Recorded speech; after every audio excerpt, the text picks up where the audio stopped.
Okay.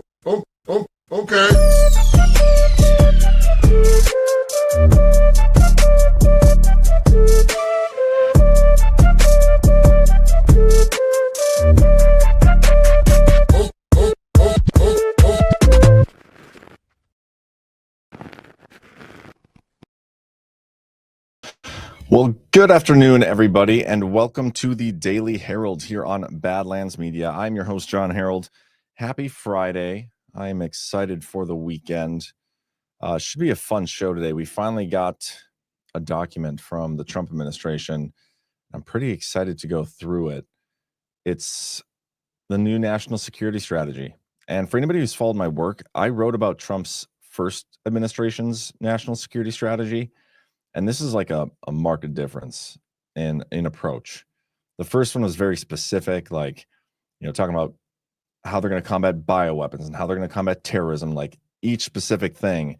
This one is more, it's broader, and I like it a lot more. And you'll see what I mean. We're going to go through pretty much, not the whole thing, but like I've highlighted pretty important stuff. He shits all over Europe, which is hilarious. There's a lot of sovereign alliance comms, some great sovereignty comms, some transnational comms. It's going to be good. This should be a fun one. So we'll do that. We're also going to go through a little bit of the Bombergate, and that's GAIT, or alternative spelling is GAYT. That is also accepted. But we'll go through a little bit of that because they've kind of outlined how they caught the guy. A couple Kash Patel clips. What else? That's probably going to be most of the show. I mean, I think this national security strategy will probably cover most of it, but we'll see what happens as we go along. Before we get into it, let's get a quick word from our sponsors of today's show. First up, we got Tamarack Gardens, the Demon Slayers, as we dubbed them on the Power Hour Wednesday night. Are you looking for a better alternative to the over-the-counter drugstore medications? Tamarack Garden began from a parent's desperate need for safe and effective options for their kids, tired of toxic chemicals. Taking matters into their own hands, they began crafting medicine from weeds, wildflowers, and herbs, the original time-tested healers that modern medicine cannot match. Packed with antiviral herbs to boost immunity and fight illness, Tamarack Gardens has, for a limited time, their elderberry and rose hip syrup kit available. Not only is it delicious, no more battles with kids, and easy to make, it will help keep you and your family healthy and all fall and winter. Introducing Tamarack Garden's new baby line as well. Clean, non-toxic, and gentle for newborns and moms, relieving cradle cap, diaper rash, stretch marks, and postpartum pain. Visit tamarackgarden.com today. Use promo code Badlands for $10 off any orders over $50. Remember to eat your weeds. tamarackgarden.com, promo code Badlands. And I can vouch for the elderberry syrup mix. So my son came home from school yesterday, or when I picked him up from school, he was like, I'm so tired. I feel like I'm getting sick. And so yesterday, my girlfriend made him the elderberry stuff, and they loved the taste of it. They had it this morning. I will say my girlfriend may not have made it properly. Like, she didn't cook it long enough or whatever, but it was still delicious. And he's homesick today.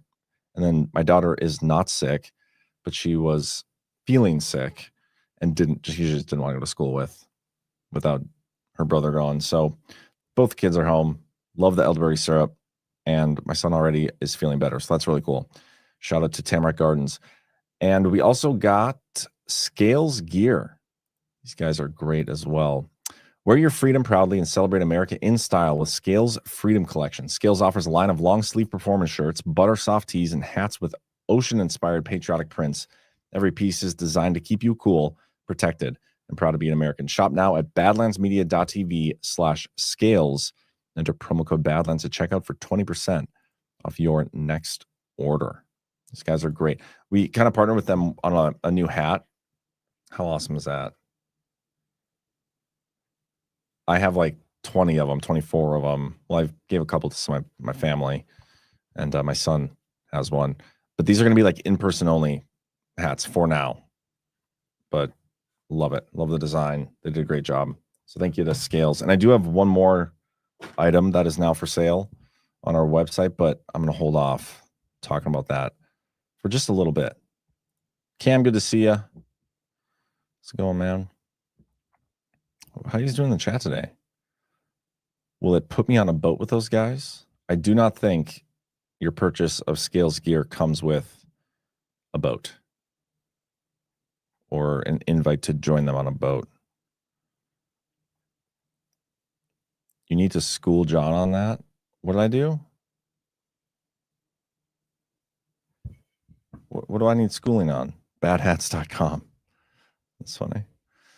Okay, well, let's just go through a couple things and get right to that national security strategy. First up, there is no update on the Doge website as expected. Nothing on the presidential website. There was one little update that he signed a couple bills into law. One of them is, and this is the type of stuff that Congress is putting forth. Just such a joke. Requests the Secretary of the Interior to authorize unique and one-time arrangements for displays on the National Mall and the Washington Monument during the period beginning on December 31st and ending January 5th. So like they made a law so that we could have decorations for New Year's. And then we have the Taiwan Assistance Implementation Act, which permanently extends existing requirements for the Department of State to review and report on its guidance to executive branch agencies and offices on relations with Taiwan. So there's that. And let's, I think we're actually going to start with Bombergate. So we got the guy's name. He is Brian Cole Jr. Where did I put his picture? Here he is. This is him. And I love this article from CNN because apparently in his interview with the FBI, the DC pipe bomber told the FBI he believed the 2020 election was stolen.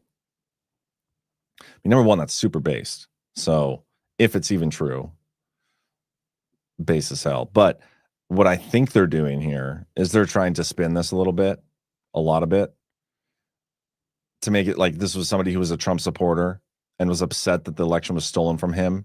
And so that's why he planted pipe bombs. Just kind of a little continuation and furtherance of their January 6th narrative.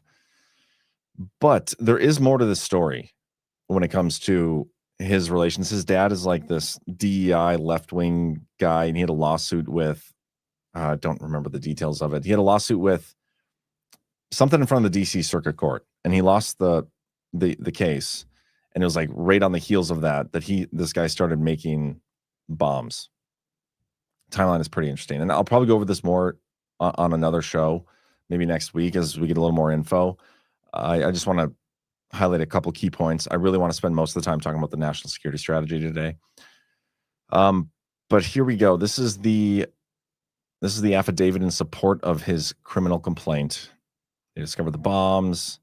This is how they identified him. And keep in mind, we watched a little bit of that press conference yesterday from the FBI and Pam Bondi and all those people, where they, big congratulations to everybody, all this hard work. It is kind of funny watching everybody try to make it a political spin thing where, they had all this evidence, and technically they did. So we could spin it for sure. That raised FBI, the Biden DOJ, they had all this stuff. They could have done this and they just chose not to. Okay. That's one way to look at it. And the right is obviously going to spin it that way. The current FBI is obviously going to spin it that way. It could also be that they were just that incompetent and they couldn't figure it out. And I think Kash Patel has kind of been talking about this. Like, this is what happens when you let good cops be cops. You get to the bottom of this stuff. So I see it both ways. They looked at it with fresh eyes and they got to the bottom of it. But I haven't seen a connection yet or a reason as to why the Ray DOJ and FBI deliberately chose not to pursue this lead. Like, I haven't seen like a direct connection to Antifa or Congress or any of that stuff yet. Not to say it doesn't exist. We may get more on that later, which is kind of why I want to wait to talk more about this next week as we get more info. But I haven't seen that yet.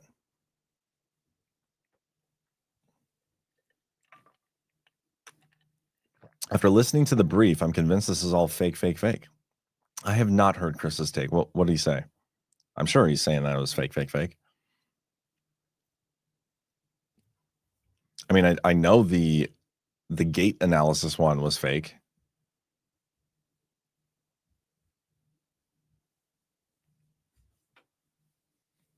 This one, I don't know. Do we really think that Biden FBI actually tried? I mean, they were definitely more focused on their political opponents. And technically, based on the story CNN's saying, traces of black powder only. Oh, I didn't read that. Again, I haven't gotten on this route. I've been busy going through the national security strategy. But they got the surveillance footage. They followed a bunch of leads in terms of cell phone data, purchasing stuff. They identified his bank accounts, figured out when he purchased the materials to make the bombs. I guess I didn't actually. That's a great comment. Like, so I wonder, he made homemade black powder.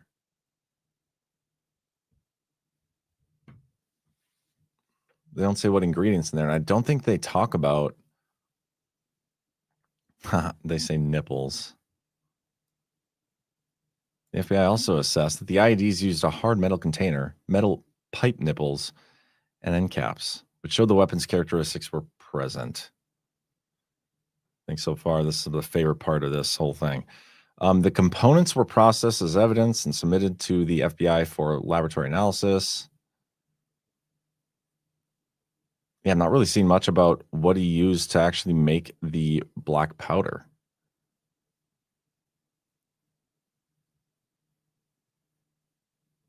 And I feel like that would be important. Anyway, again, I'm going to go over this more in detail next week.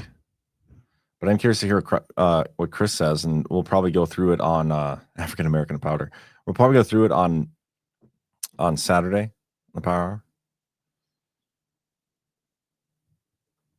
Hour. Spetzel, sounds to me like the old FBI didn't investigate at all, made a few excuses along the way.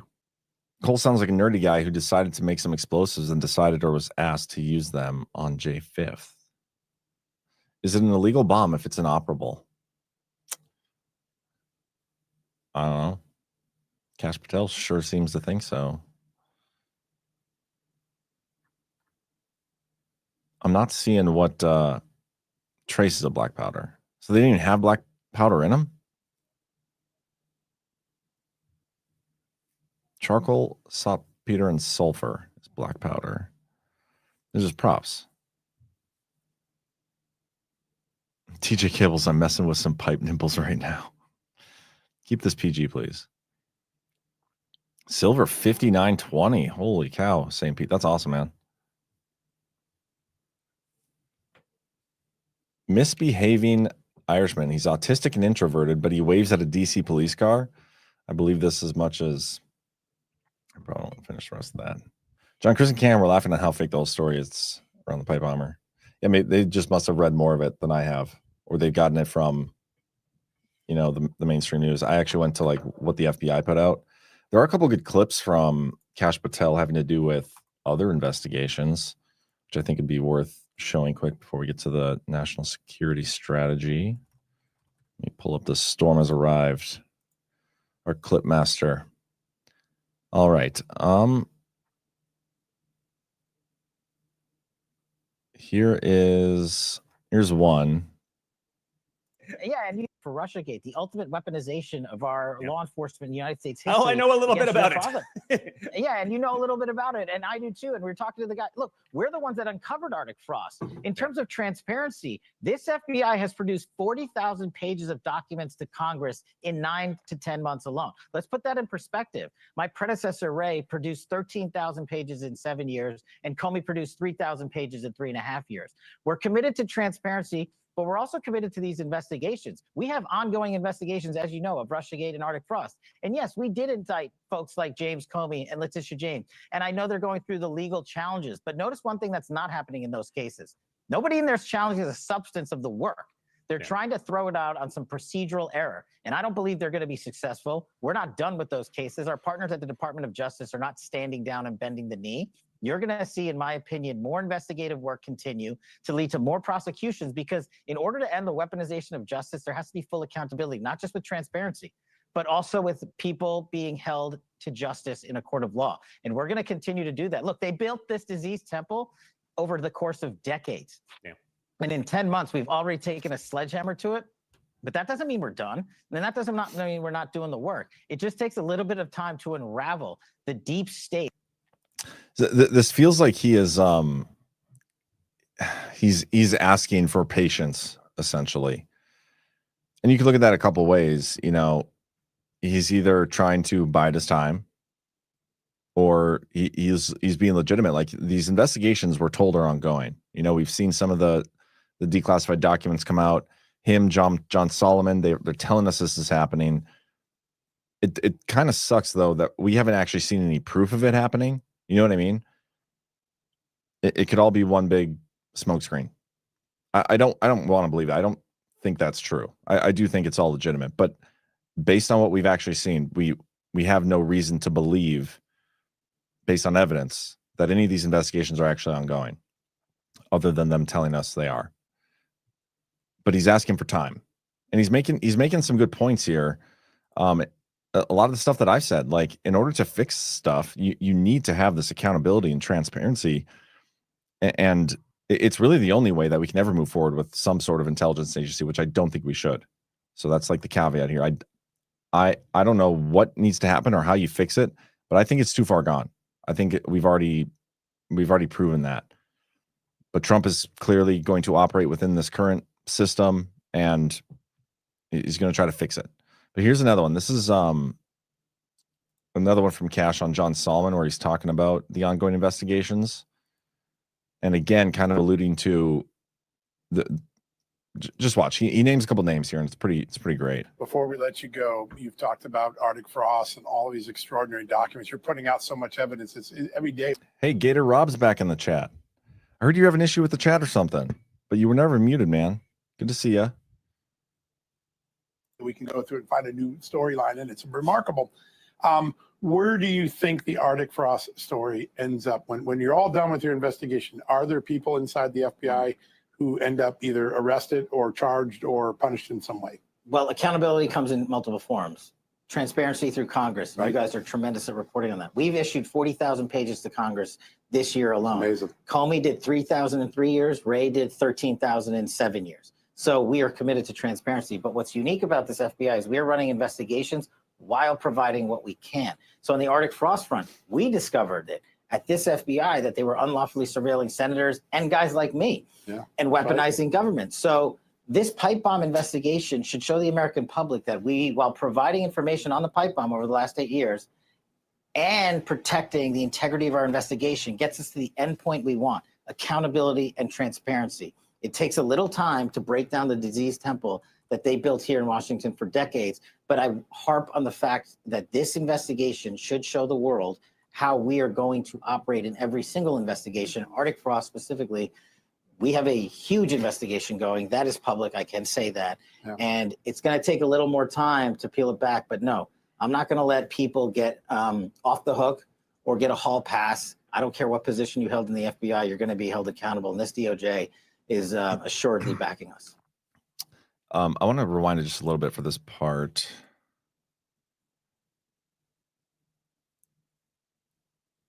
I think right here. To operate in every single investigation, Arctic frost specifically, we have a huge investigation going. I'm waiting for the Grand Rico. That's the one I feel like most people are waiting for too, in our community especially. I mean, we've been told this justice for Russiagate and all those things are coming for a long time now. And the Arctic frost, I believe, is a piece of it, but he doesn't really talk about the bigger overarching investigation. He's talking specifically about Arctic frost. And if you guys remember what that was the election integrity one that Jack Smith put forth. It was like the fake elector investigation. Well, I mean, I want accountability for that too. I don't think, I don't know. It's not the one I'm most excited about. That's like a piece of the one I'm most excited about, because I think they all tie together. But we'll see what happens. Anyway, yeah, he made the media rounds yesterday after his press conference. But okay, I want to get into this, and I need to share a different screen because I made some highlights on Adobe. Let's figure out how to change the screen. This might get confusing because there's things I want to share on the internet too, but whatever. We'll We'll make it work. Okay, can you guys see this? The National Security Strategy of the United States of America, 2025. I've been waiting on this to come out. I'm still waiting on the National Resilience Strategy as well. I think we're approaching like almost 300 days now since that executive order, looking to review that. I want to know what they're going to do with the partial revocation of Executive Order 13961. I want to know if there's any other county government mentions, because that's like the executive order for it. But like I said before, this is a much different approach to national security strategy, and they even acknowledge that in this document. We're not going to read it all, but there's going to be quite a bit. I highlighted it as, so we'll go through it, talk about it as we go. But I'm going to read the full intro. My fellow Americans, over the past 9 months, we have brought our nation and the world back from the brink of catastrophe and disaster. After 4 years of weakness, extremism, and deadly failures, my administration has moved with urgency and historic speed to restore American strength at home and abroad and bring peace and stability to our world. No administration in history has achieved so dramatic a turnaround in so short a time. Starting my first day in office, we restored the sovereign borders of the United States and deployed the military to stop the invasion of our country. We got radical gender ideology. He goes through his list of all of his wins here. America is strong and respected again, and because of that, we are making peace all over the world. Everything we do, we are putting America first. I am not sure I fully agree with that yet, but I think you'll see like his roadmap here. And so I see what he's doing, and I like it. What follows is a national security strategy to describe and build upon the extraordinary strides we have made. This document is a roadmap to ensure that America remains the greatest and most successful nation in human history and the home of freedom on earth. In the years ahead, we will continue to develop every dimension of our national strength. We will make America safer, richer, freer, greater, and more powerful than ever before. And just the way it's laid out, like what is an American strategy? Defining it. How it went wrong. What do we want as Americans? What do we want overall? What do we want from everybody else? How do we get it? A strategy must evaluate, sort, and prioritize. Not every country, region, issue, or cause, however worthy, can be the focus of American strategy. The purpose of a foreign policy is the protection of core national interests. That is the sole focus of the strategy. So already, like in the past, we were all over the place. I know he even addressed that next. American strategy since the end of the Cold War have fallen short. They've been laundry lists of wishes or desired end states. They have not clearly defined what we want, but instead stated vague platitudes and have often misjudged what we should want. After the end of the Cold War, American foreign policy elites convinced themselves that permanent American domination of the entire world was in the best interests of our country. Yet the affairs of other countries are our concern only if their activities directly threaten our interests. And I think he's absolutely right. Like they're absolutely right so far. And I know Trump didn't like personally write this entire thing. But obviously it's his vision, it's his strategy. And this is it's really good. There's so many good comps in here. Our elites badly miscalculated America's willingness to shoulder forever global burdens to which the American people saw no connection to the national interest. They overestimated America's ability to fund simultaneously a massive welfare, regulatory, administrative state alongside a massive military, diplomatic, intelligence, and foreign aid complex. And I've been doing this a long time. I mean, not that long. Like, what year is it? 2025. Been doing this almost for 5 years, about 4.5 years. Nobody really talks about the foreign aid complex. Not like we should. And I know there's a great Marco Rubio clip that we could play after this. But I love the switch in mindset here, where we're going to kind of stop that. Because it's what I've been talking about, and a lot of people have been talking about here at Badlands for quite some time now. We got to stop this like giving money out to other countries. If both my house and my neighbor's house is on fire, would I use all my resources to put out my neighbor's fire first? No. I put out my fire, even if I have more resources than my neighbor. I put out my fire first, and then I go put out my neighbor's fire. And if you don't do it properly, both houses are going to burn down. And that's what we've been doing for a long time. They placed hugely misguided and destructive bets on globalism and so-called free trade that hollowed out the very middle class and industrial base on which American economy and economic and military preeminence depend. Spetzel, keep in mind the pipe bomb threat was the reason the Capitol was evacuated, not the protests outside. That's a good point. It's a great point. They lashed American policy to a network of international institutions, some of which are driven by outright anti-Americanism, and many by a transnationalism that explicitly seeks to dissolve individual state sovereignty. So he's saying here that people who try to dissolve the interests of other people are the enemy. I think that's what he's saying here. In sum, not only did our elites pursue a fundamentally undesirable and impossible goal, in doing so, they undermined the very means necessary to achieve that goal, the character of our nation upon which its power, wealth, and decency were built. And I love that too. When you get so like ingrained in the business of other people, and this is not just something for foreign policy, but this is like something for your day-to-day life. And something I do my best to stick to as well. If I wanted to, I could get in the mud. I could be online fighting with people, getting involved in every little issue and all these things as much as possible. I could do it all day long. But there's no character in that. There's no decency. It's like there's no honesty. There's no reason for it. So don't do it. I have my goals. I have my mission. I have my business. I have my friends, my family. I focus on that. The rest is noise. And Trump is kind of saying here, like, we are going to narrow our focus on the things that we need to improve our quality of life. And the rest is noise. We're going to become the signal and ignore the noise. And I love it. President Trump's necessary welcome correction. The questions before us now are, what should the United States want? What are available means to get it? And how can we connect ends and means into a viable national security strategy? So what do we want first? First and foremost, we want the continued survival and safety of the United States as an independent, sovereign republic whose government secures the God-given natural rights of its citizens and prioritizes their well-being and interests. We want to protect this country, its people, its territory, its economy, and its way of life from military attack and hostile foreign influence, whether espionage, predatory trade practices, drug and human trafficking, destructive propaganda and influence operations, cultural subversion, or any other threat to our election.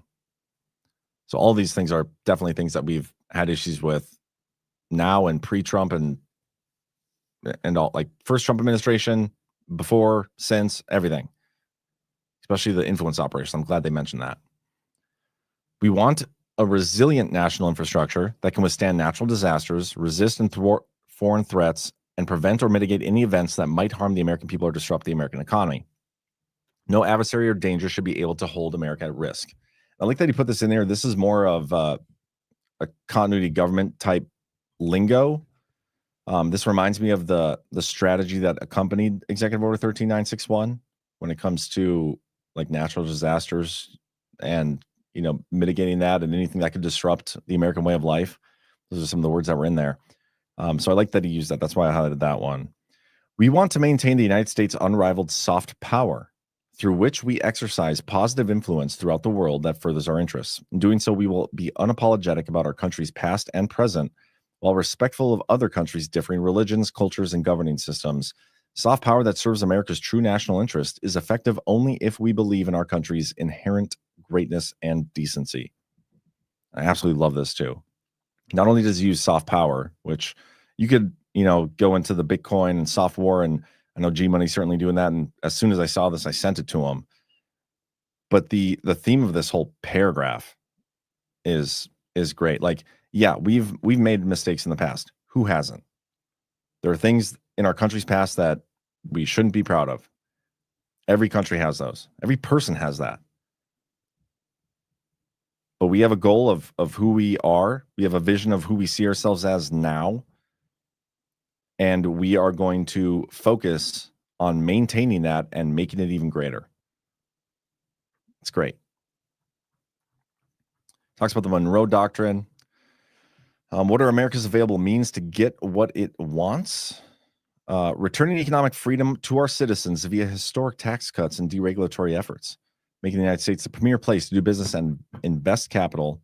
The goal of this strategy is to tie together all of these world-leading assets and others to strengthen American power and preeminence and make our country even greater than it has ever been.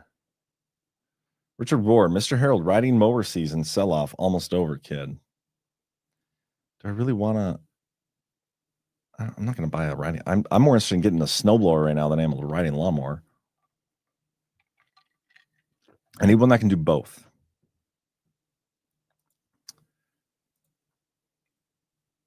My sister's house burned down back in 2001. What the heck, Miss Wally? Is my shithead little cousin who was a fag and is no longer in this world. And now I feel bad for laughing. You smoking her cigarette butts and putting them out next to bug spray. Wow.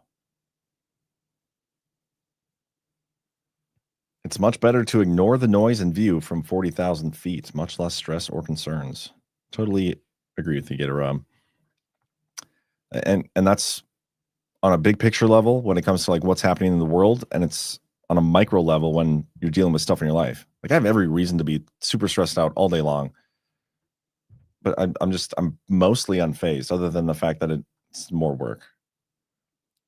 CC has been apparently researching the snowblowers. How much property do you have, John? It's like 0.33 acres total. Like it's just a square in a neighborhood.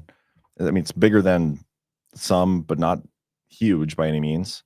I think the house I was at before was bigger, but in terms of time it takes to mow it, it's time I don't have available. So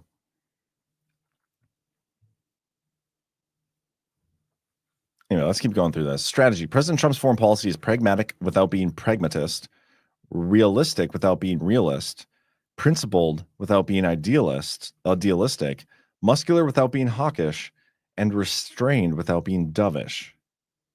And might I add, poetic without being a poem, because that was beautiful. It is not grounded in traditional political ideology. It is motivated above all by what works for America, or in two words, America first. Now, again, I am seeing this as myself being a realist. That's what I like to think myself as. I don't think we've accomplished this yet. This is the strategy to get there. The end game is the America First principles we believe in. And that's what makes this division off that we see going on, the America First, rebrand. They're trying to divide everybody. It makes it that much more dangerous because Trump has already been the most America First president we've ever had. And once he gets through implementing his vision, and there's likely no going back, but we have to get there first. And we can look at the things that we see as issues and continue to harp on them until they're fixed. I think that's important too, because what's America First to me and America First to you is not America First to everybody else. So you got to obviously advocate for the things that you believe in, but don't question Trump's America First loyalties. Joe Gilmore, John owns a castle along the Loch Ness. That's my summer property. Oh. I also have a winter property, which is here. I have a fall home, a spring shack. I have multiple properties just all over the place.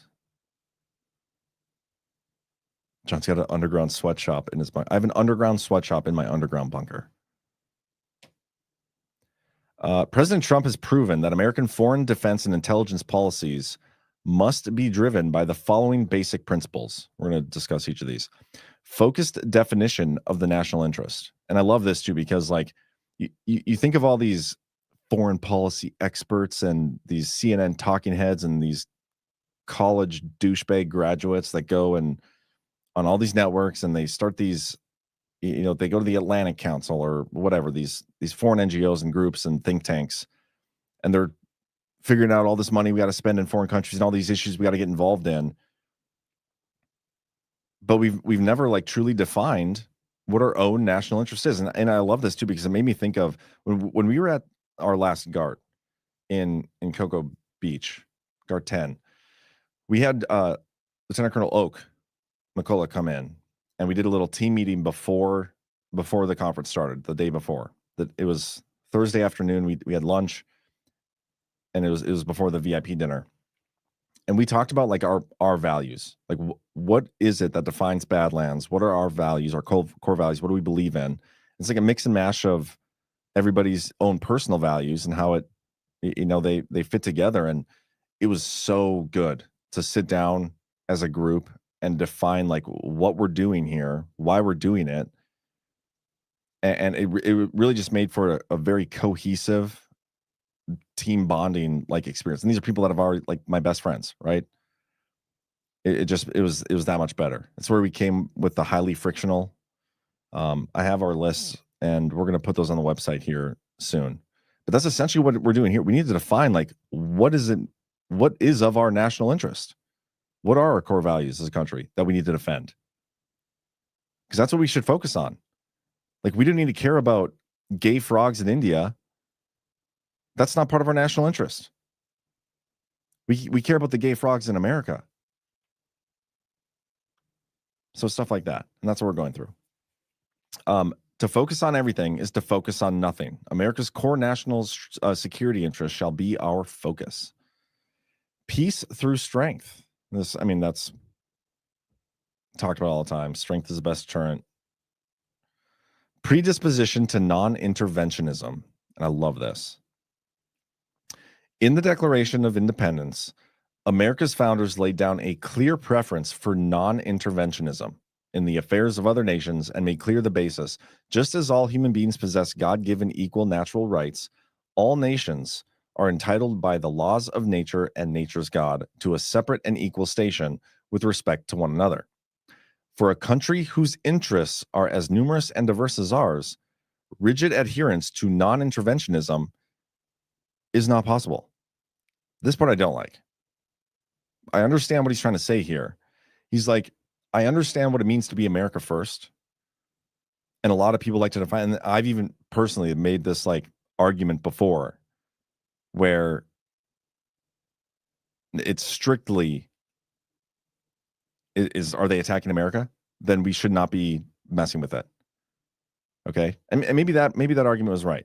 I'm going to take the other approach here and explain what I think he's saying here, because it's kind of the theme of this whole thing. If we rigidly adhere to just that approach, where we don't worry about any other thing anywhere in the world, we don't have alliances, we don't have all these, economic partnerships, that will ultimately not end well for us. We can't continue to thrive. It takes more than that. But he goes on, yet this predisposition should set a high bar for what constitutes a justified intervention. And again, I don't think we should be intervening anywhere. I go back to what I said before. I do believe that. But the argument he's making here is a compelling one, and you'll see why as we go through. Flexible realism. U.S. policy will be realistic about what is possible and desirable to seek in its dealings with other nations. We see good relations, peaceful commercial relations, all these things, trade stuff. Talks a lot about trade. Primacy of nations. The world works best when nations prioritize their interests. This reminds me of I think it's the 2017 or 2018 UN speech that Trump gave, where he's like, we're going to put America first, and you guys should put your countries first. That's okay. That's what you should be doing. I play that on the Power Hour every now and then. Love this line.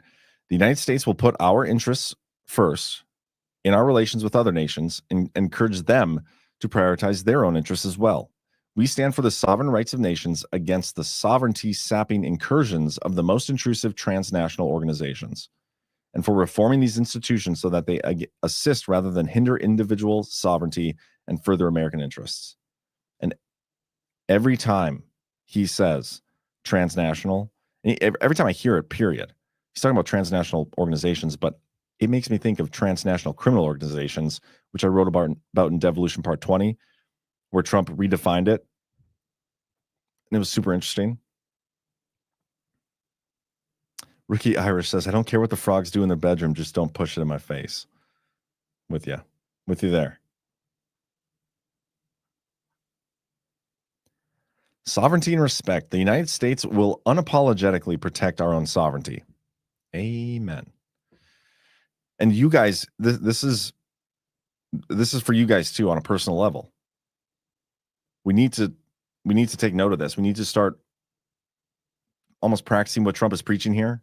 And your individual sovereignty, that's in order to have a sovereignty as a country, you also need the individual sovereignty as well. You can't have one without the other. This includes preventing its erosion by transnational and international organizations, attempts by foreign powers or entities to censor our discourse or curtail our citizens' free speech rights, lobbying and influence operations that seek to steer our policies or involve us in foreign conflicts, and the cynical manipulation of our immigration system to build up voting blocs loyal to foreign interests within our country. There's a couple lines in here, guys, that I think he's directly speaking about Israel. It's not just Israel that does it, but think of our politicians and how many times they've tried to pass stuff and have passed stuff where it's like, if you say something, it's anti-Semitic. And if you say something anti-Semitic, it is punishable by whatever. Like here in our own country. Attempts by foreign powers or entities to censor our discourse or curtail our citizens' free speech rights. That's what that is doing. It's not just foreign powers doing that. There's also domestic people doing that. But then he goes right into lobbying and influence operations, AIPAC, and Israel giving $7,000 a post. I think those are three things in a row here. Not to pick on the Jews, but and it's not just them. Other countries do it too. But they're definitely the one that's talked about the most recently. Let's keep going. The United States will chart our own course in the world and determine our own destiny free of outside interference. Love it all. Love this is great. The one caveat again I have to put on this is, and this goes for the whole thing. The whole thing is entirely meaningless if we don't fix our elections. We're talking about we're going to be sovereign and we're going to chart our own course and determine our own destiny. Well, we have a fraudulent election system where we, on an individual level, don't even get to choose who our leaders are. That's just calling balls and strikes, guys. That's just the way it is. This national security strategy is, I absolutely love it. But at the end of the day, unless we fix our election system, it is entirely meaningless.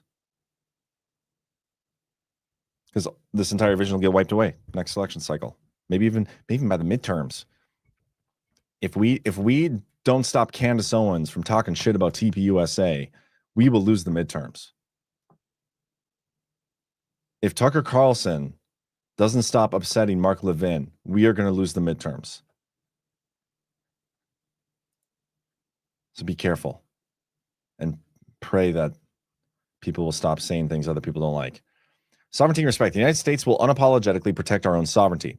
This includes preventing its erosion by transnational. I just read that. Whoops. Balance of power. This is an interesting one. The United States cannot allow any nation to become so dominant that it could threaten our interests. We will work with allies and partners to maintain global and regional balances of power to prevent the emergence of dominant adversaries. As the United States rejects the ill-fated concept of global domination for itself, we must prevent the global and, in some cases, even regional domination of others. Ghost talks about regions of responsibility quite a bit. And this is kind of what he's alluding to here. And I like that. Like we have the sovereign alliance, right? If we're right about those theories, which I believe the Badlands fam is, that's what it's going to turn into.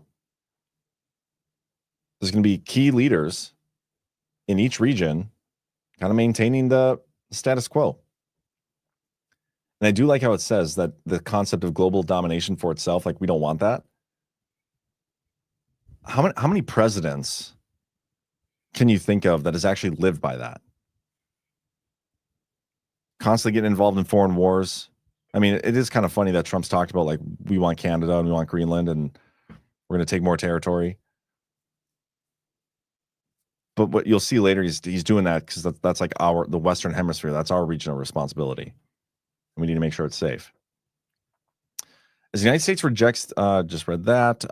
This does not mean wasting blood and treasure to curtail the influence of all the world's great and middle powers. The outsized influence of larger, richer, and stronger nations is a timeless truth of international relations. This reality sometimes entails working with partners to thwart ambitions that threaten our joint interests. That was an interesting one. Working with partners. He talks more about partners later, like new friends and stuff. It's kind of great. Pro-American worker, American policy will be pro-worker, not merely pro-growth, and it will prioritize our own workers. And this is, I feel like I take this approach for Badlands as well. Like, I'm not just about adding any and every podcaster possible. And because we haven't just added anybody who's wanted to be a part of Badlands along the way, those people have lied, smeared, tried to destroy us. Still trying to. But I think we're so much better for it, the way we're built out right now. And I'm thinking of that on like a more macro level with the United States as a whole. Like, could you imagine how shitty Badlands would be if we just let any and everybody who wanted to be on here get on here? It'd be dumb. We'd lose the thing, the highly frictional nature. And I honestly think the truth. We lose the message of actual truth. People speaking their mind and being honest, not just trying to like clickbait for confirmation bias and money and whatnot. And you know what? Now that I think about it, like you need to have those actual motives. Like your motive, you can't be driven by fame or money to be on Badlands. Contrary to people who accuse me of having more money than God. You can't. And a lot of the people that have tried to join that we've said no to, that are now trying to like destroy us for that, that's what they're driven by. I'm sorry, that was a tangent.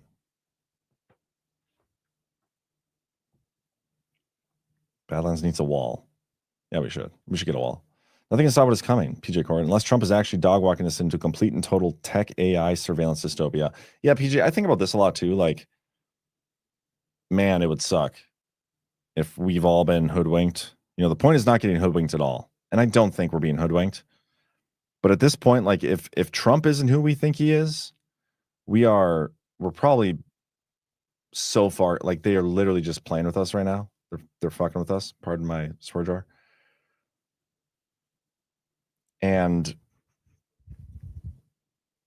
might as well just enjoy it because the ship's already sinking. We're playing violins on the Titanic at this point, if that's the case.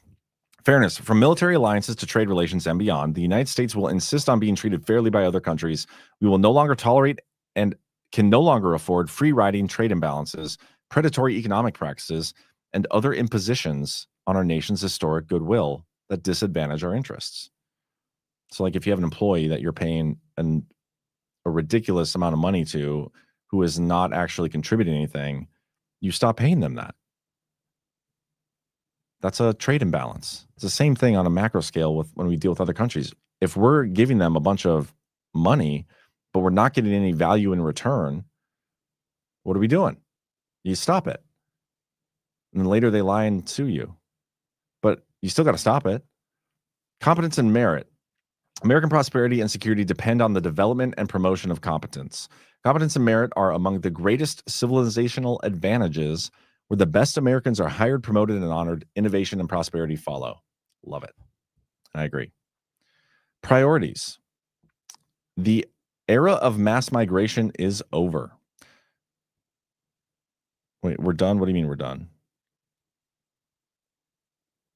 Look, John, designer hoodie. John Load's got money, low interest. Okay, I missed some stuff. I should have paid more attention to the chat. We need to swear more. Zach needs a yacht.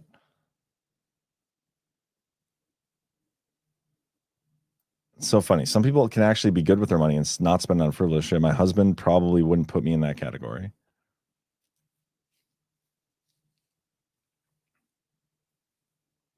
PJ Corrigan, I just don't understand why they would have woken up a mass of people just to pull the wool over our eyes.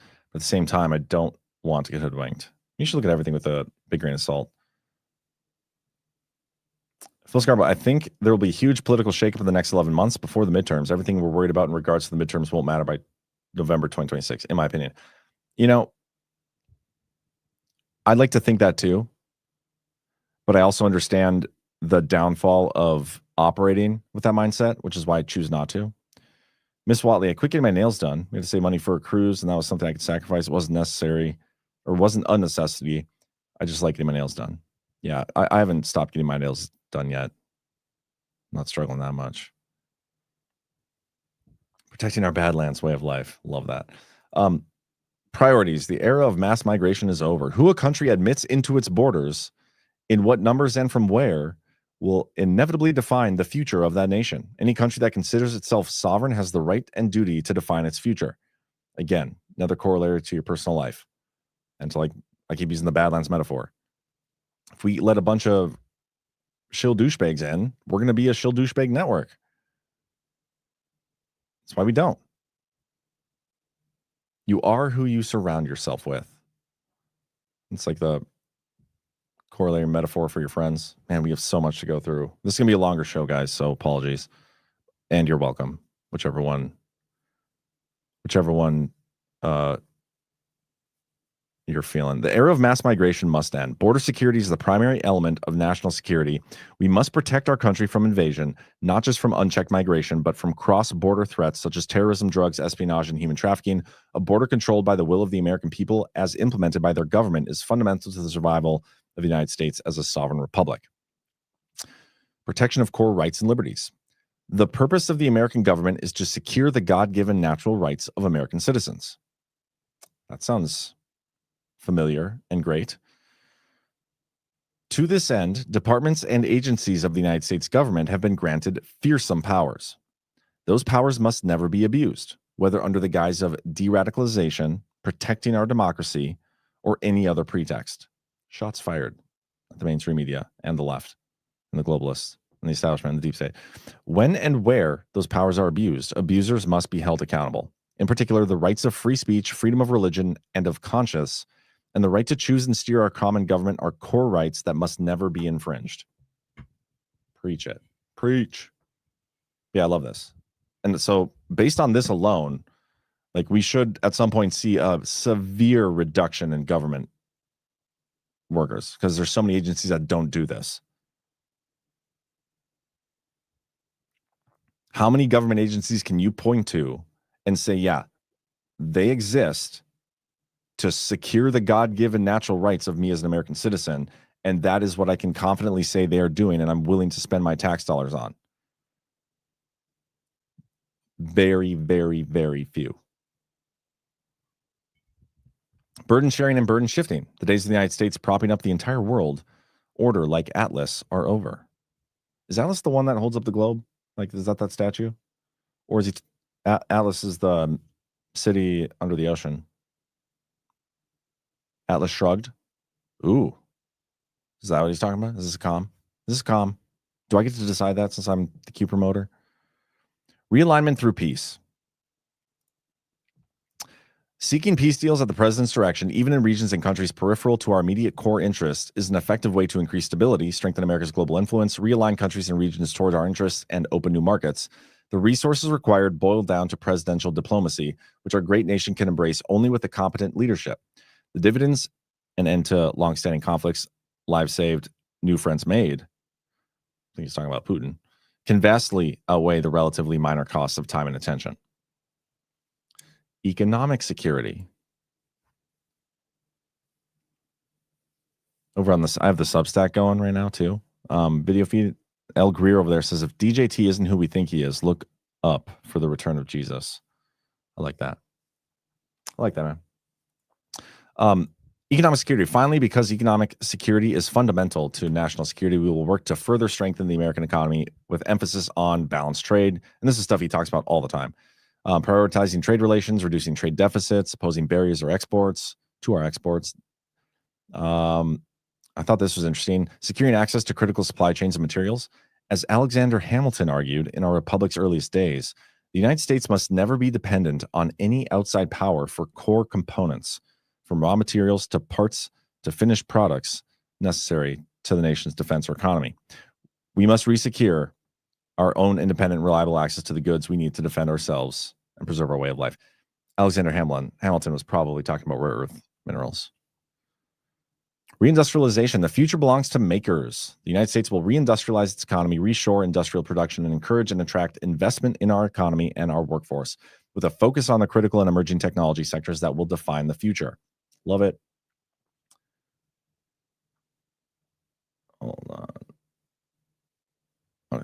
Reviving our defense industrial base.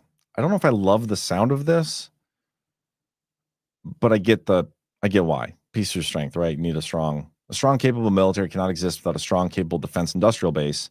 The huge gap demonstrated in recent conflicts between low-cost drones and missile versus the expensive systems required to defend against them has laid bare our need to change and adapt. America requires a national mobilization to innovate powerful defense at low cost, to produce the most capable modern systems and munitions at scale, and to reshore our defense industrial supply chains. What I do think is interesting is like Chris Miller, he's working at a aerial defense drone company, and he's like part of I think it's a hedge fund or something where they're investing in stuff like this. And he's a Devo guy, so I think that's notable. Energy dominance, restoring American energy dominance in oil, gas, coal, and nuclear. We talk about nuclear quite a bit at our GARTs and on this network.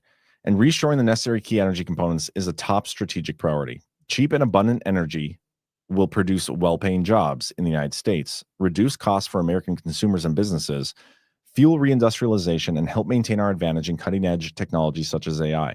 Expanding our net energy exports will also deepen relationships with allies while curtailing the influence of adversaries, protect our ability to defend our shores, and when and where necessary, enables us to project power. Power projection, how often do we talk about that on this network? G-Money. We reject the disastrous climate change and net zero ideologies that have so greatly harmed Europe, threaten the United States, and subsidize our adversaries. So do you guys want me to keep going? Because we're at an hour, and I'm willing to go if you guys want me to.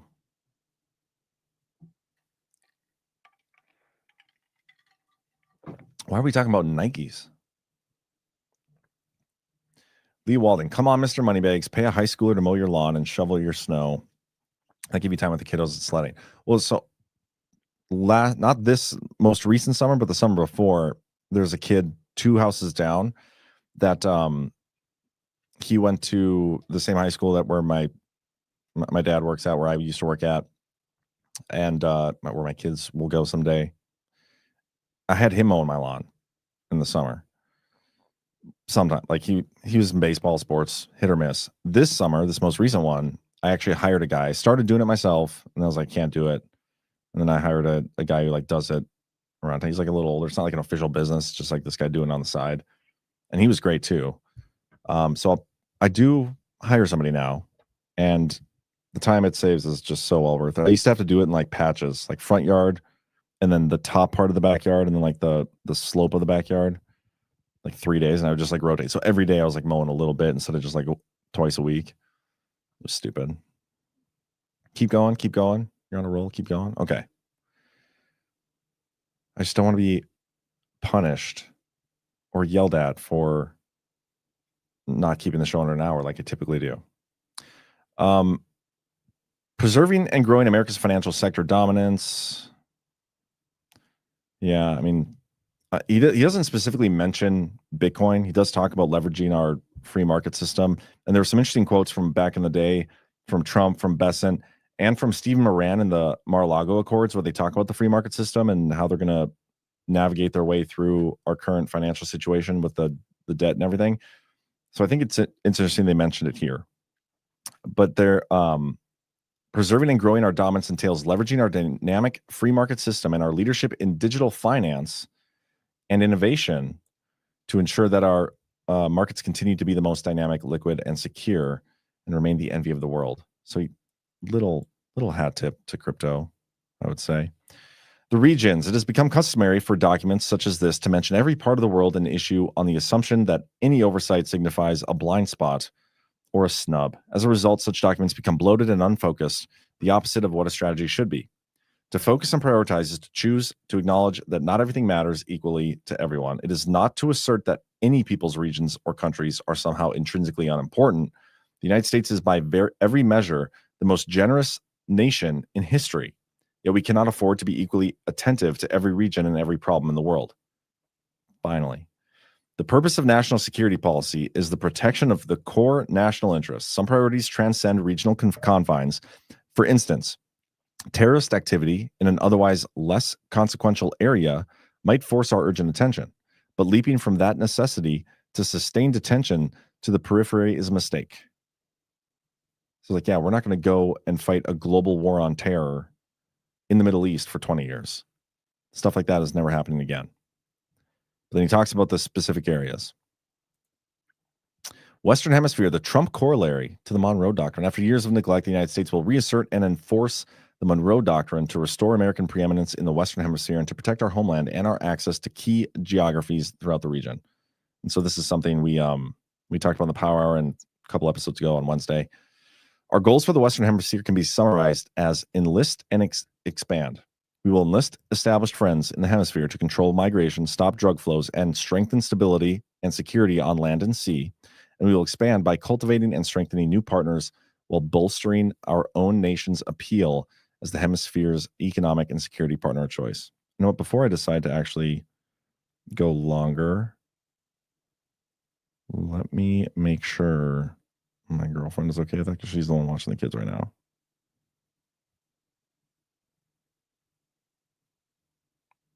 Yes, I'm asking her for permission.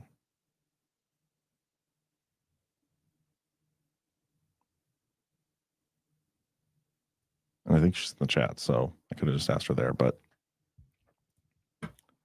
okay, she says, I'm fine. We're good. Yes.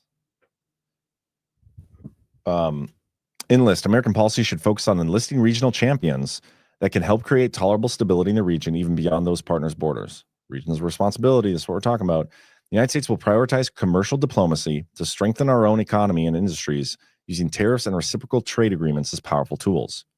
We talked about this at GART. It was General Quast that mentioned like leveraging our economic situation and basically wielding it as a weapon against all these other countries. And they basically straight out say it right here. It's beautiful. Expand. As we deepen our partnerships with countries with whom America presently has strong relations, we must look to expand our network in the region. We want other nations to see us as their partner of first choice, and we will, through various means, discourage their collaboration with others. I think that's interesting too, because he's low-key talking about like China, the Russia. Like we want everybody to be our allies, and we want to have the better economic deals and situations. Don't go partner with them. But he's mostly talking about the Western Hemisphere. Some foreign influence will be hard to reverse, given the political alignments between certain Latin American governments and certain foreign actors. However, many governments are not ideologically aligned with foreign powers, but are instead attracted to doing business with them for other reasons, including low costs and fewer regulatory hurdles. The United States has achieved success in rolling back outside influence in the Western Hemisphere by demonstrating with specificity how many hidden costs in espionage, cybersecurity, debt traps, and other ways are embedded in allegedly low-cost foreign assistance. We should accelerate these efforts, including by utilizing U.S. leverage in finance and technology to induce countries to reject such assistance. I think it is interesting how he's saying like it's going to be difficult to reverse some of these Latin American countries and their connections to foreign governments because of like I think he's talking about election stuff here as well. We constantly downplay, and maybe not on this network, but just as a whole, like the community, the normosphere. We don't understand the ramifications that election fraud has totally just destroyed everything everywhere. Like everybody is under the thumb of the people who are in power because of the fraudulent election system. And it's very difficult to imagine a way out. Like I've thought about this so many times, especially when it comes to Trump, because I do believe Trump's end game at some point is to fix that system, right? Like he has to. If Trump leaves office, whenever that is, 2024, 2028, we can have fun with that discussion as when those times come. But whenever he leaves office, if he has not fixed the election system, I will deem whatever he has done a failure because of how important that issue is to everything. And if we're talking about in this entire like document, how it's our sovereignty we're going to put first. We're gonna not like intervene everywhere all the time, which we're constantly doing. Like we're on the verge of overthrowing Maduro, we're told, right? Silly story. While he's telling us like, yeah, we're not going to intervene in these other affairs. And it's the right approach. But these other countries, like some of them will have economic deals that don't make sense in terms of a region of responsibility context, but they'll do it anyway because the fraudulent elections and the people in power are sold out to the other countries. They're getting into those positions of power because of these other countries or the globalists or whoever, like whoever's in control, whatever that entity is. It's hard to reverse that stuff. We are so victim to the narrative of like, we get to choose our leaders with elections. Oh, if you didn't like the situation, you should have voted differently. It's an illusion. It's an illusion of democracy. And it's retarded. But so many people fall for it so easily. We've been hoodwinked for so long. I love that word, hoodwinked.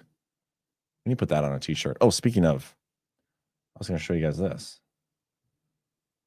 I need to stop sharing the screen for a second so we can show you a different screen, which I'm very excited about. We have some new merch on the website. Told you these were coming. Finally got them. Go to badlandsmedia.tv/co-founder. You can get a co-founder t-shirt. Aren't those beautiful? We also have hoodies, different colors. The hoodies are Badlanders, or I think it's co-founder hoodies. Let me get the link for that. Hold on.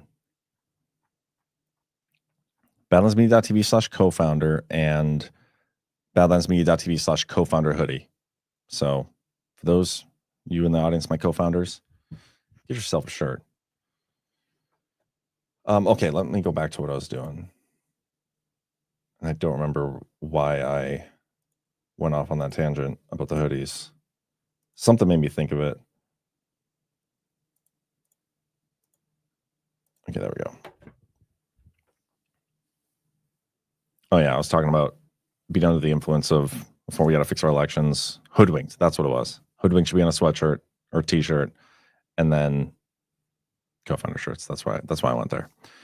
Okay, let's keep going here. President Trump single-handedly reversed more than 3 decades. This is talking about Asia and leading from a position with strength. The ultimate goal is to win the economic future and prevent military confrontation.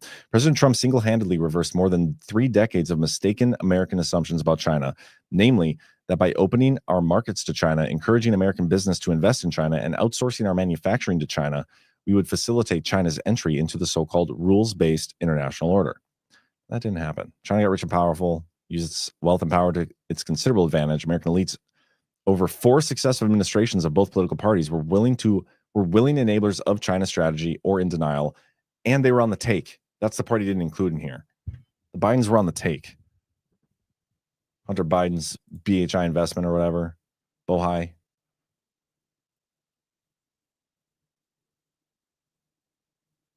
Lindy says, believe it or not, John is human. Of course I am. Of course. Going forward, we will rebalance America's economic relationship with China, prioritizing reciprocity and fairness to restore American economic independence. Trade with China should be balanced and focused on non-sensitive factors. Love it. I was like GART 1, so I guess I am too. Anybody can be a co-founder. We were also thinking about future Badlands GART events and stuff to have like a specific shirt or something. Maybe it's not a shirt because we don't want to like increase cost to do it. So it probably won't be a shirt, but something that we can give to like people to represent how many times they've been to a GART. Because there's some people who've been to like so many, some are newbies. We can give everybody who comes to their first GART like a little small keychain that's like a cherry or a pop cherry or something. Like your first GART, pop cherry. But I don't know what we'd give for people who've been to every single one. Joe Gilmore, I'd love to get a strongly worded letter from Badlands in the mail, just saying. Yeah, some people did.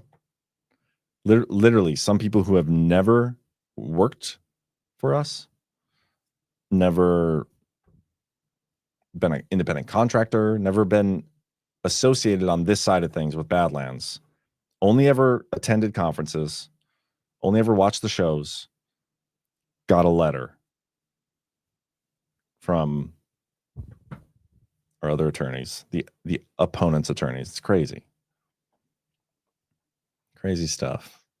The United States must at the same time invest in research to preserve and advance our advantage in cutting-edge military and dual-use technology with emphasis on the domains where U.S. advantages are strongest. These include undersea, space, and nuclear, as well as others that will decide the future of military power, such as AI, quantum computing, and autonomous systems, plus the energy necessary to fuel these domains. Big talk about energy in this, which I'd love to see as well, which is obviously why there's been such a focus on it with this Trump administration. Patches, that's a good idea, Team Smooth. I like that. What differentiates America from the rest of the world is our openness, transparency, trustworthiness, commitment to freedom and innovation, and free market capitalism. We will continue to make us the global partner of first choice. Love it. And that's I put that in there too because I feel like that's what we try to represent at Badlands as well. Transparency, trustworthiness, commitment to freedom and innovation, free market capitalism, and we want to be the global partners of first choice for your content. So deterring military threats in the long term, maintaining American economic and technological preeminence is the surest way to deter and prevent a large-scale military conflict. So we need to be the leading edge in technology, which is why the AI stuff, and I think the Bitcoin stuff is in there too. But then economic, again, Bitcoin, tariffs, all these other things. Promoting European greatness, and I love this because he shits all over Europe here. And this is stuff that we've been talking about. Like I've been saying, we need to pull out of NATO. He kind of alludes to that here in a little bit. American officials have become used to thinking about European problems in terms of insufficient military spending and economic stagnation. There is truth to this, but Europe's real problems are even deeper. Continental Europe has been losing share of global GDP down from 25% in 1990 to 14% today. 1990, by the way, is the year of our co-founding, the year of our co-founder. We'll say that. That's the year of my birth. Partly owing to national and transnational regulations that undermine creativity and industriousness. But this economic decline is eclipsed by the real and more stark prospect of civilizational erasure. By the way, can I just say, I am reading phenomenally today. It's a good reading day and good timing for it too, considering how much reading I'm having to do. Saying a lot of big words and not messing them up completely. The larger issues facing Europe include activities of the European Union and other transnational bodies that undermine political liberty and sovereignty, migration policies that are transforming the continent and creating strife, censorship of free speech, and suppression of political opposition, cratering birth rates, and loss of national identities and self-confidence. Like Europe sucks. That's what he's saying here. Should present trends continue, the continent will be unrecognizable in 20 years or less. As such, it is far from obvious whether certain European countries will have economies and military strong enough to remain reliable allies. Many of these nations are currently doubling down on their present path. We want Europe to remain European, to regain its civilizational self-confidence, and to abandon its failed focus on regulatory suffocation. He's saying here, I said before that, like, at some point, let's just get out of NATO and join BRICS. I was being serious when I said that. And he's saying here, like, we can't be confident that 20 years from now, we'll be able to be allies with Europe, countries in Europe, because of what they're doing. It's wild, and it gets even better. Right here, or was it at? I thought there was another one. Yeah, there's another one. The Ukraine war has had the perverse effect of increasing Europe's, especially Germany's, external dependencies. The Trump administration finds itself at odds with European officials who hold unrealistic expectations for the war, perched in unstable minority governments, many of which trample on basic principles of democracy to suppress opposition. Again, shitting all over them. Pardon my swear jar. A large European majority wants peace. That desire is not translated into policy. You want to know why? Because our elections are fake. In large measure, because of those governments' subversion of democratic processes. Boom. This is strategically important to the United States precisely because European states cannot reform themselves if they are trapped in political crisis. That is what we have here. That is exactly what we're dealing with. How do I want to copy this. So Trump, these people, they clearly understand that our elections are fraudulent and fake. Trump says it all the time. And you cannot reform yourself, which is what Trump is trying to do, if you're trapped in political crises. This is him saying you cannot fix your country if your elections aren't fixed first. And so this is like the biggest line in here that gives me actual hope that, yeah, at some point we're going to fix our election system, because they're recognizing it right here. That's why I highlighted yellow instead of blue, because it's that much more important. American diplomacy should continue to stand up for genuine democracy, freedom of expression, and unapologetic celebrations of European nations' individual character and history. America encourages its political allies in Europe to promote this revival of spirit, and the growing influence of patriotic European parties indeed gives cause for great optimism. Over the long term, it is more than plausible that within a few decades at the least, certain NATO members will become majority non-European.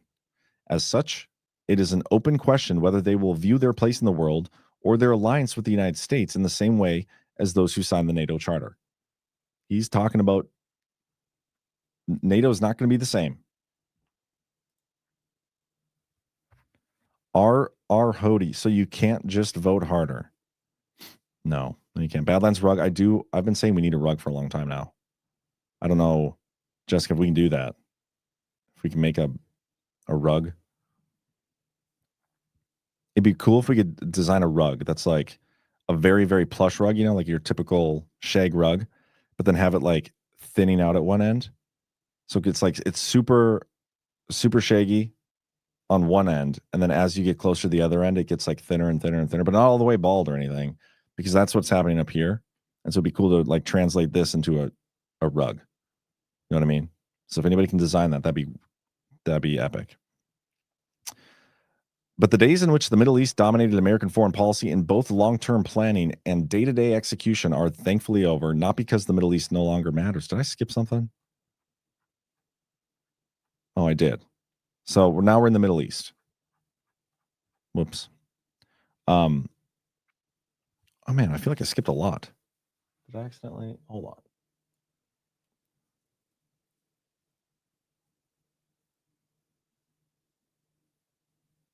No, that's right. Yeah, I skipped a lot of just other stuff like how they're going to do things, nation building, wars, all whatever.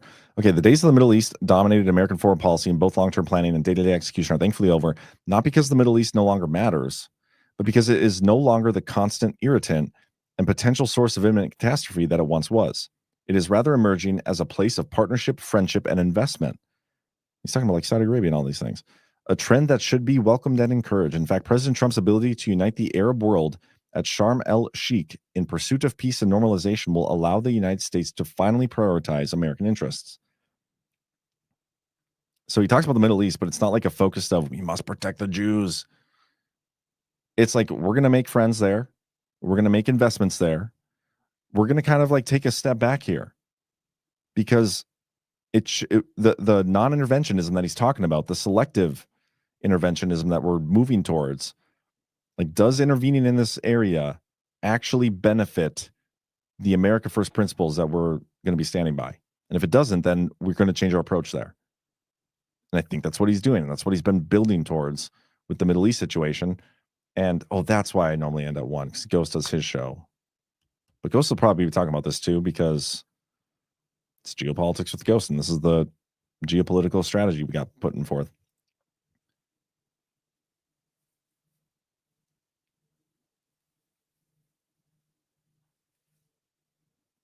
If we vote harder, won't we have new hanging Chad type situation? I don't know.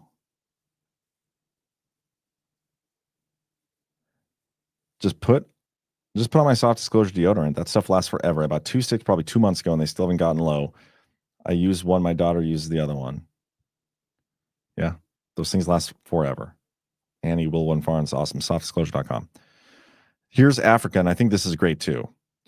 For far too long, American policy in Africa has focused on providing and later on spreading liberal ideology. The United States should instead look to partner with select countries to, this is a tough word, ameliorate? I don't even know what that means. What does that mean, everybody? Ameliorate. It's a verb meaning to make something better or improve. Why can't you just say improve?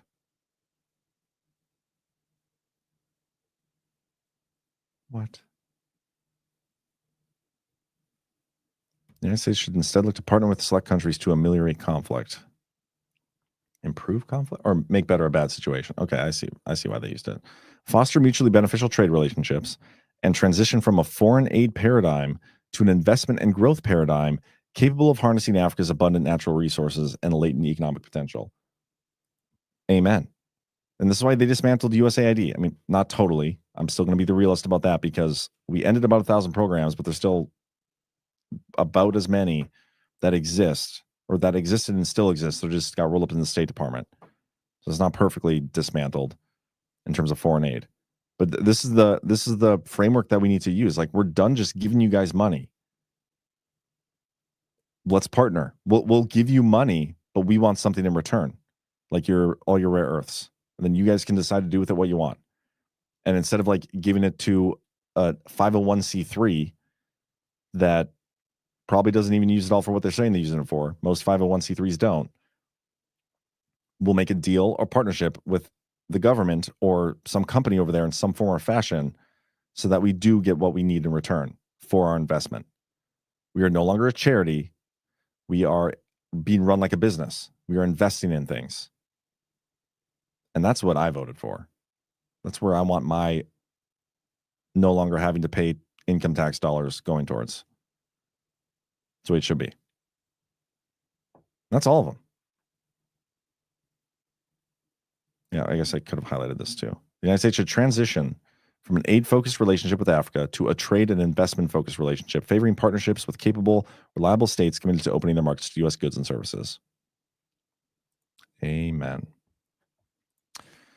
Well, everybody, that was a lot of reading, and I definitely went over by quite a bit, which I normally don't do here, but I appreciate y'all tuning in, sticking with me. If you guys want to do me a favor and hit that thumbs up, that would be appreciated. I will be back on tonight for Only Lands. I'm trying to think if there's definitely other topics I wanted to go through. I don't even know why I bothered because I knew I was going to talk about this pretty much the whole time.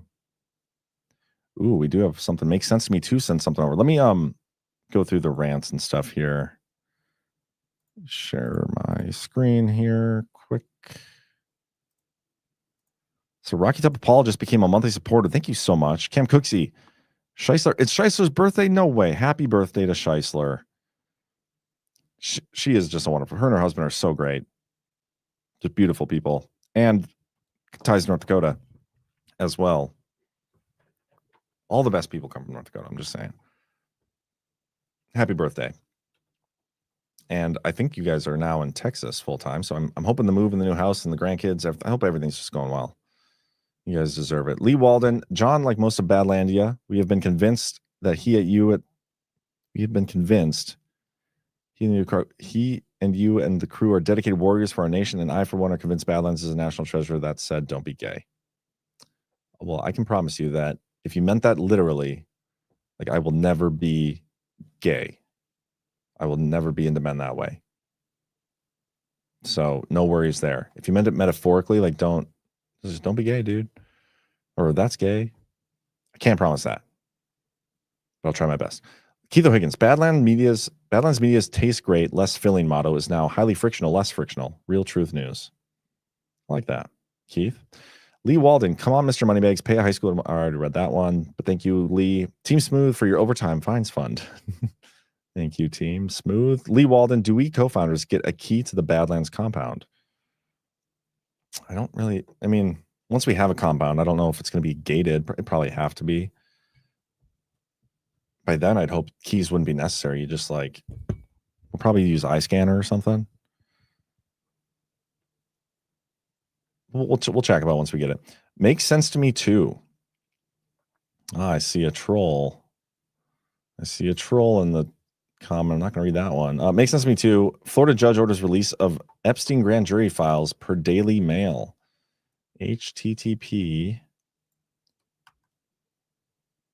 And I appreciate the $1, but I'm going to skip the next one. Don't comment on the ongoing legal stuff. But I appreciate it. Lee Walden, would you consider a few classes of civics constitution stuff? probably use taking some. That's for sure. What else? I think it's everything. The grand jury stuff is notable because didn't Trump try to get this released the first time? Federal judge in Florida has ordered the release of grand jury investigation files into deceased billionaire Jeffrey Epstein. The files relate to grand jury Ronnie Smith.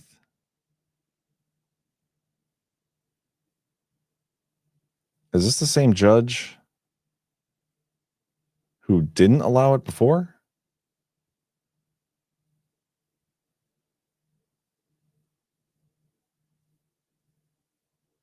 Earlier this year, Bondi's requests to the New York courts were rejected on the grounds of grand jury secrecy, but now the Attorney General argues that the new bill supersedes the legal hurdles. Interesting.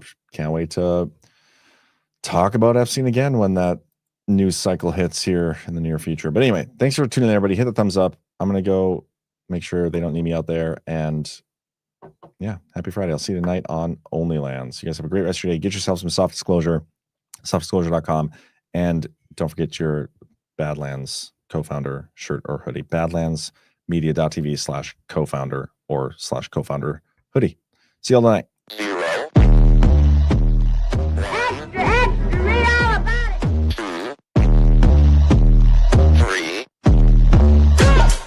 Let's get started.